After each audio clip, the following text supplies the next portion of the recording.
کسی عالم نے کہہ دیا ہے تو آپ اس طرح کر کے اس کا غلط مفہوم نہ لیں. کسی قاری صاحب نے, اور قاری صاحب کو شوق کوئی نہیں ہوتا پیسے اکٹھے کرنے کا, وہ تو کمیٹی والے کہتے ہیں نہ اکٹھے کیے تو چھٹی کرا دینی ہے, اس لیے وہ اکٹھے کر لیتے ہیں بیچارے کئی دفعہ اسپیکر کھول کے. تو اب وہ جو سن رہا ہے اس کا بھی پریشر بڑا ہوا ہے, کہتا ہے ساؤنڈ نہیں دینا پہ بہن. تو بارک اللہ فی اہلک و مالک, اللہ تیرے اہل میں بھی برکت کرے, اللہ تیرے مال میں بھی. یعنی جب بھی تمہیں کوئی ہدیہ دے تو اس کے مال کے لیے بھی دعا کرو اور اس کی اولاد کے لیے بھی دعا کرو. یہ حضور نے ہمیں سکھایا ہے. قرض ایک صحابی پہ بڑا چڑھ گیا تو حضرت عبداللہ ابن مسعود سے کہنے لگے قرضہ بڑا چڑھ گیا, فرمانے لگے تمہیں وہ دعا نہ سکھاؤں جو ہمیں نبی پاک نے سکھائی ہے. فرمایا اگر تمہارے اوپر پہاڑ کے برابر بھی قرضہ ہوگا تو اللہ تمہارے قرضے کا بندوبست فرما دے گا. پر مسئلہ یہ ہے دعائیں یاد کرنی پڑتی ہیں اور پڑھنی پڑتی ہیں.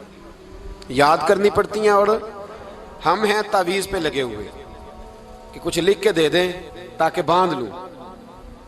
دعا سکھائی نبی پاک نے, کیا فرمایا اللہم اکفنی بحلالک عن حرامک واغننی بفضلک عمن سواک. فرمایا یہ دعا مانگا کرو, اے اللہ مجھے کفایت کرنے والا رزق عطا فرما اور مجھے حرام سے بچا, اور مجھے اپنے فضل کے ساتھ دوسروں سے بے نیاز کر دے. یعنی اس کا سادہ ترجمہ یہ ہے کہ اللہ بندوں کا محتاج نہ کر, مجھے اپنا محتاج. فرمایا یہ دعا پڑھو ادائے قرض کے لیے, ادائے قرض کے لیے یہ دعا پڑھو.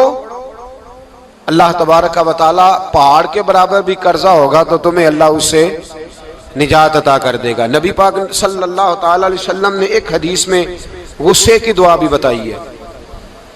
ویسے میرے خیال میں لوگوں کو غصہ نہیں آتا, آج کل غصہ نہیں آتا, لوگوں میں تکبر آ گیا ہے. اپنے سے چھوٹے پہ غصہ آتا ہے, اپنے سے تگڑے پہ کیوں نہیں آتا؟ جس آدمی نے گلی پہ خیرات مانگنے والے پہ غصہ کیا وہ ایس ایچ او صاحب پہ کیوں نہیں کرتا؟ غصہ تو غصہ ہے نا, سب پہ ہونا چاہیے, لیکن بڑا سمجھدار غصہ ہے. غریب آدمی کو دیکھ کے غصہ آتا ہے, امیر آتا ہے تو غصہ نکل جاتا ہے. تو میں تو کہتا ہوں لوگوں کو غصہ, اگر تجھے غصہ آتا ہے تو مار دیوار کے ساتھ ٹکر تیرے غصے کی سمجھ آئے. یہ کس قسم کا غصہ ہے جو غریب پہ ہی ہاتھ اٹھا رہا ہے؟ تو خدا را خیال فرما. غریبوں کے حق میں بڑا غصہ, مجبوروں کے حق میں بڑا غصہ, ماتحتوں پر. اور اگر چودھری صاحب آ جائیں تو چودھری صاحب آ جائیں تو پھر بہانہ بنا لیتے, کہتے غصہ تو مجھے بڑا آیا سی, پھر میں کیا اور میرے گھر آیا ہے, پھر بہانہ بنا لیا. ایسے نہیں کرو. نبی پاک صلی اللہ علیہ وسلم نے دعا سکھائی بخاری میں, فرمایا جب غصہ آئے تو پڑھا کرو اعوذ باللہ من الشیطان. آتی ہے نا دعا ماشاءاللہ, اعوذ باللہ من الشیطان. جب غصہ آئے تو یہ والی دعا پڑھ لیا کرو. نبی پاک علیہ الصلوۃ والسلام نے ارشاد فرمایا کہ جب تمہارے بھائی کو چھینک آئے نا تو چھینک آنے والے کو کہنا چاہیے الحمدللہ. چھینک آئے اس نے کیا کہنا ہے؟ یاد ہو جائے گا کیا کہنا ہے؟ الحمدللہ. اور جو سنے اس نے کہنا یرحمک اللہ. کیا کہنا ہے؟ یرحمک اللہ, اللہ تجھ پہ رحم کرے. یہ پڑھنا ہے اس نے. حضرت عبداللہ بن مبارک رحمۃ اللہ تعالی علیہ نا دریا کے کنارے کھڑے تھے,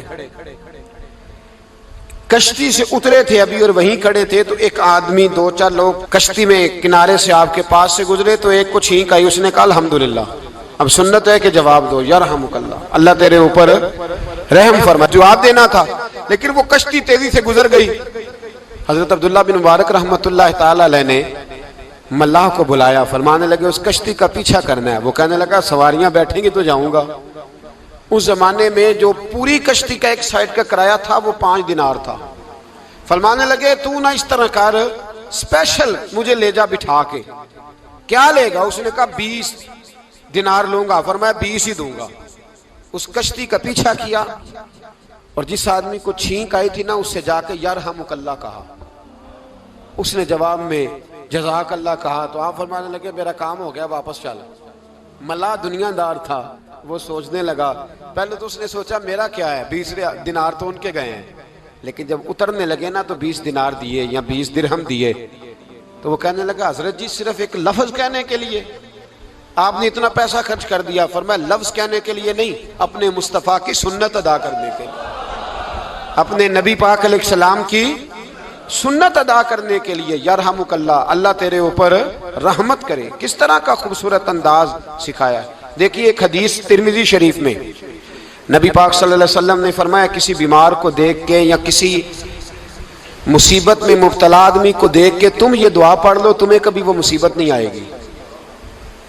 کیسی خوبصورت دعا ہے، کسی مصیبت زدہ کو بیمار کو دیکھ کے پڑھو، تمہیں کبھی وہ مصیبت الحمدللہ الذی عافانی مما ابتلاک بہ وفضلنی علی کثیر ممن خلق تفضیلا۔ اللہ تعالیٰ کا شکر ہے جس نے مجھے اس مصیبت سے عافیت دی اور اس بیچارے کو یا تجھے اللہ نے مبتلا کیا، اور اللہ نے مجھے اپنی بہت ساری مخلوق پہ فضیلت دی ہے، یعنی اللہ نے مجھے بڑا اچھا رکھا ہوا ہے یار، میں تو الحمدللہ بڑا اچھا ہوں، دیکھو بیچارہ۔ یعنی یہ دعا بھی ہے اور اپنے اوپر شکر ادا کرنے کا ایک اعلیٰ حضرت فاضل بریلوی رحمت اللہ تعالیٰ علیہ کو نا گلے کے اندر چھوٹی چھوٹی 2 پھنسیاں نکل آئیں، تو اس زمانے میں طاعون کا مرض پھیلا ہوا تھا۔ ایک بڑے قابل حکیم کو لایا گیا، انہوں نے چیک کر کے کہا آپ کو تو طاعون ہو گیا ہے، فرمانے لگے چل دوڑ جا، مجھے طاعون نہیں۔ اس نے کہا جناب یہ گلے پہ بنا ہوا ہے اور سب کو پتہ ہے آج کل پھیلا ہوا۔ فرمایا سب کو ہو سکتا ہے، مجھے نہیں ہو سکتا۔ کیوں؟ فرمانے لگے ایک بندے کو طاعون ہوا تھا تو میں نے اسے دیکھ کے وہ دعا پڑھ لی تھی جو نبی پاک نے بتائی ہے، لہذا حضور کا فرمان ہے تو مجھے ہر بیماری آ سکتی ہے پر یہ بیماری آ سکتی۔ وہ شخص کہنے لگا جی منہ میں بھی گلٹیاں چلی گئی ہیں، کھول نہیں رہا، کیا ہوگا؟ اعلیٰ حضرت نے کالی مرچ منگوائی، اسے پیس کے زبان کے نیچے رکھا تو ساری بیماری دور ہو گئی۔ فرمانے لگے بلاؤ نہ ذرا اس حکیم کو جو کہتا تھا طاعون ہو گیا ہے، وہ تو صحیح ہوتا ہی نہیں اتنی جلدی۔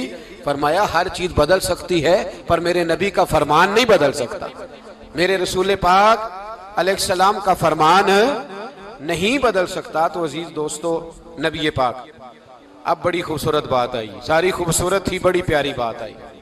دنیا میں سب سے حسین چہرہ اللہ نے اپنے رسول کو عطا فرمایا ہے۔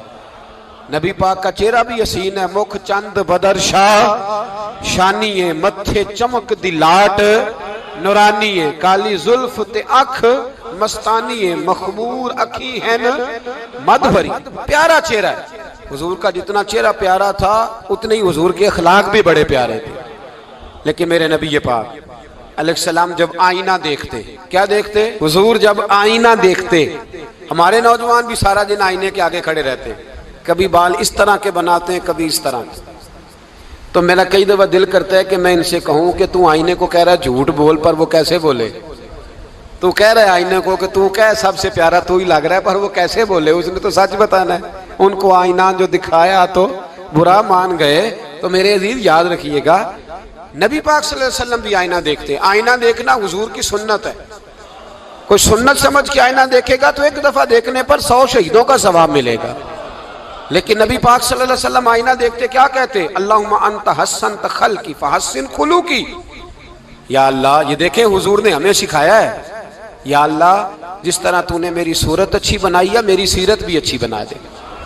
یہ ہمیں سکھانے کے لیے دعا، یا اللہ جس طرح صورت اچھی بنائی ہے، جس طرح تو کہتا ہے نا اس دفعہ اس وقت دیکھ لو کپڑوں پہ کوئی داغ نہیں، تو دعا کیا کر باطن کے بھی اللہ داغ دور فرما دے، یہ والا سارا معاملہ بھی ٹھیک ہو جائے۔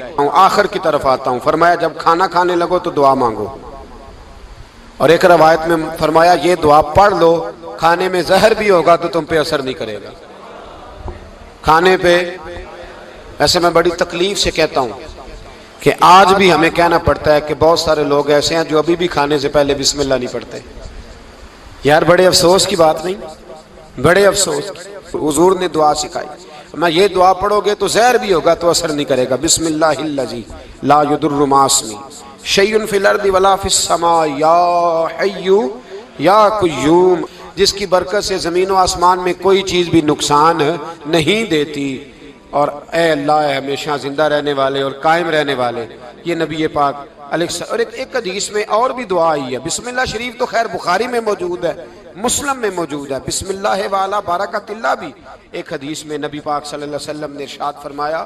اور جب کھانا کھا چکے پھر کہا دعا مانگو، الحمدللہ الذی اطعمنا وسقانا وجعلنا من المسلمین۔ اللہ تعالیٰ کا شکر ہے جس نے ہمیں کھلایا بھی، پلایا بھی اور مسلمان بھی بنایا۔